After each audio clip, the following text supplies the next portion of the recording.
இந்த வாட்சோட ப்ரைஸ் வந்து 24,242 ரூபாங்க. இன்றைக்கி திருப்பூர் போய் அம்மா அண்ணாலாம் பார்த்துட்டு அப்படியே கம்பெனிக்கும் போயிட்டு வந்துருந்தேங்க. இவ்வளோ நாள் வந்து அம்மாங்க கம்பெனியில் Patiala leggings, ankle fit, slimmer leggings, palazzo இதெல்லாம் ஸ்டிச்சிங் பண்ணிட்டு இருந்தாங்க. இப்போ வந்து புதுசாக ரீசெண்டாக ட்ரெண்டிங்காக போயிட்டுருக்க ஃபீடிங் டாப் இது தாங்க இனிமேல் வந்து ஸ்டிச்சிங் பண்ண போகிறோம். நாங்கள் வந்து ஜாப் ஒர்க்கும் பண்ணி கொடுத்துட்ருக்கோம், ஓனாக மேனுஃபேக்சரிங் பண்ணியும் சேல் பண்ணிகிட்ருக்கோங்க. போயிட்டு ரிட்டன் ஊருக்கு வரும்போது ரயில்வே ஸ்டேஷன் கிட்ட இருக்க குமரன் வாட்ச் ஷோரூம் தாங்க போயிருந்தேன். என்னோட வாட்சும் ஹஸ்பண்டோட வாட்சும் வந்து பேட்டரி தீந்துருச்சு, அதான் போட்டுட்டலாம்னு சொல்லி ஷோரூம் போயிருந்தேங்க. அவங்க வந்து 1/4 மணி நேரம் ஆகும்னு சொல்லியிருந்தாங்க. அது வரையும் வாட்ச் கலெக்ஷன்லாம் பார்க்கலான்னு சொல்லி அதுவும் பார்த்துட்டு இருந்தேன். எல்லாம் கலெக்ஷன்லாம் நிறையவே இருந்துச்சு.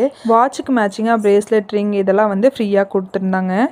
இந்த வாட்சோட ப்ரைஸ் பார்த்தீங்கன்னா 19,240 ரூபாங்க. எனக்கு வந்து இந்த வாட்சோட டிசைன் வந்து ரொம்ப பிடிச்சிருந்துச்சுங்க. இந்த வாட்சோட ப்ரைஸ் வந்து 24,240 ரூபாங்க. இந்த வாட்சும் வந்து சேம் ப்ரைஸ் தாங்க. இதுக்கு வந்து ரிங் வந்து மேட்சிங்காக வந்துடுது. இந்த லாஸ்ட் 2 வாட்சோட ப்ரைஸுமே சேம் ரேட் தாங்க. வாட்ச்லாம் பார்த்துட்டு அதுக்குள்ளே வாட்ச் பேட்டரி போட்டு ரெடி ஆயிடுச்சுங்க. எல்லாம் வாங்கிட்டு வீட்டுக்கும் ரிட்டன் வந்தாச்சுங்க. நெக்ஸ்ட் இன்னொரு வீடியோவில் பார்க்கலாங்க. நானும் போயிட்டு வரேங்க.